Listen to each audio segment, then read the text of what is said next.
అనంతపురంలో ప్రతిష్టాత్మకంగా కూటమి సర్కార్ సభ నిర్వహిస్తూ ఉండగా మంత్రి లోకేష్ మాత్రం అమరావతికే పరిమితమయ్యారు.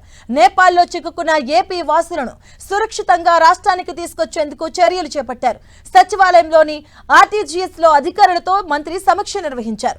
నేపాల్లో చిక్కుకున్న తెలుగు ప్రజల సమాచారాన్ని అధికారులు లోకేష్ కు వివరించారు. దీంతో నేపాల్లో చిక్కుకున్న ఏపీ వాసులను తరలించేందుకు కాట్మాండు నుంచి విశాఖకు ప్రత్యేక విమాన సర్వీసును ఏర్పాటు చేయాలని అధికారులను ఆదేశించారు. ప్రాథమిక సమాచారం ప్రకారం నేపాల్లో సుమారు 240 మంది తెలుగు వారు చిక్కుకున్నట్లుగా అధికారులు మంత్రికి తెలిపారు. ఇక నేపాల్లో చిక్కుకున్న ఏపీ వాసులను రాష్ట్రానికి రప్పించేందుకు ఏర్పాట్లు చేయాలని మంత్రి ఆదేశించారు. బాధితులకు తక్షణ సాయం తరలింపుపై అధికారులకు బాధ్యతలు అప్పగించారు. ప్రతి 2 గంటలకు బాధితుల క్షేమ సమాచారం తెలుసుకోవాలని స్పష్టం చేశారు. ఇక మరోవైపు నేపాల్లో చిక్కుకున్న పలువురు తెలుగు వారితో మంత్రి వీడియో కాల్లో మాట్లాడడం జరిగింది. సూర్యప్రభ అనే మహిళ అక్కడి పరిస్థితిని మంత్రికి వివరించారు.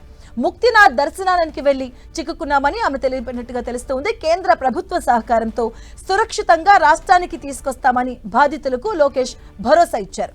మరోవైపు అనంతపురం నుంచి అమరావతి బయలుదేరారు హోంమంత్రి అనిత. కాట్మాండులో చిక్కుకున్న తెలుగు వారిని తీసుకురావడంపై అధికారులతో సమీక్ష చేయనున్నారు.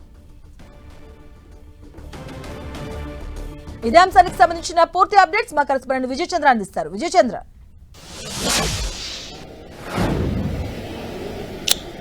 నేపాల్లో ఏర్పడిన సంక్షోభం, అక్కడ జరుగుతున్న అల్లర్లతో ఆంధ్రప్రదేశ్ కి చెందినటువంటి అనేక మంది అక్కడ ఇరుక్కుపోయినటువంటి వారు తీవ్ర ఇబ్బందులకు గురవుతున్నారు. ఈ నేపథ్యంలో మంత్రి నారా లోకేష్ ఆర్టీజీఎస్ లో ఉండి స్వయంగా తాను దీనికి సంబంధించిన వ్యవహారాలన్నింటినీ పర్యవేక్షణ జరుగుతోంది. ఇప్పుడు తాజాగా అందినటువంటి సమాచారం మేరకు చూస్తే 265 మంది దాకా ఆంధ్రప్రదేశ్ కి చెందినటువంటి వారు అక్కడ నేపాల్లో చిక్కుకున్నట్లుగా ఆంధ్రప్రదేశ్ ప్రభుత్వానికి ఒక సమాచారం వచ్చింది. ఇంకా ఈ సంఖ్య పెరిగే అవకాశం కూడా ఉంటుంది.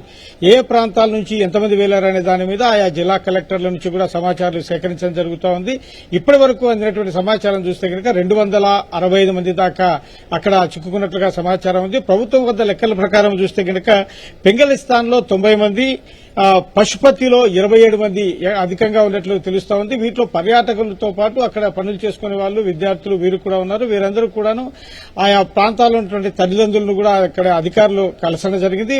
అధికార యంత్రాంగం కలిసి వాళ్ళు ఏ పరిస్థితుల్లో వెళ్లారు, ఎప్పుడు వెళ్లారు, దానికి సంబంధించిన వ్యవహారాలన్నీ అన్ని కూడా వివరాలు సేకరించడం జరుగుతూ ఉంది.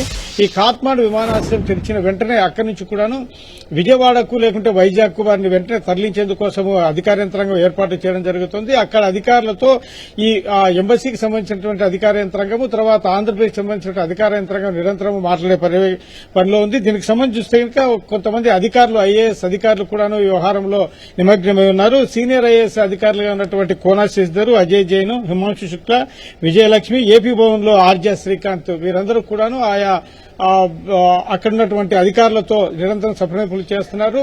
మన ఎంబసీతో కూడాను దీనికి సంబంధించినటువంటి మన విదేశాంగ శాఖ అధికారులతో కూడా వీరిని సంప్రదించడం జరుగుతూ ఉంది.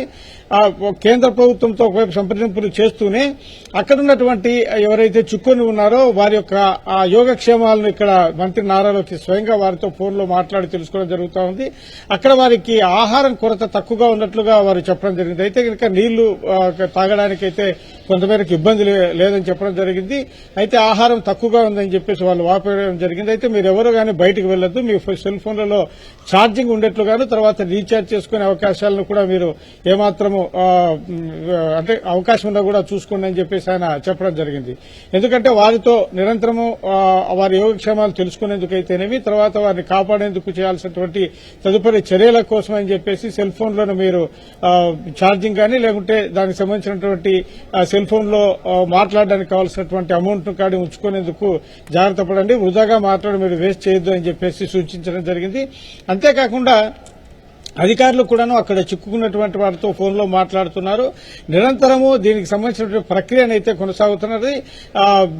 మంత్రి కందుల దుర్గేష్ ఇప్పటికే అంటే అనంతపురం నుంచి బయలుదేరారు. ఆయనతో పాటు హోంమంత్రి అనిత కూడాను అనంతపురం కూడా నుంచి బయలుదేరడం జరిగింది.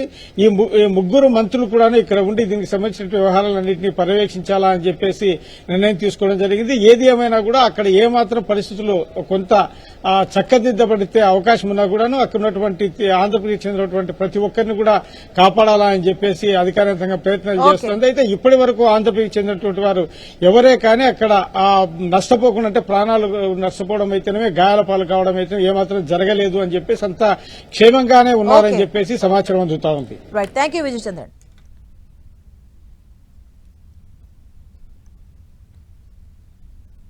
ఇప్పుడు టోటల్ గా ఎంతమంది ఉన్నారు మీతో? టోటల్ మేము మొత్తం 50 మంది 81 మంది ఉన్నాం సార్.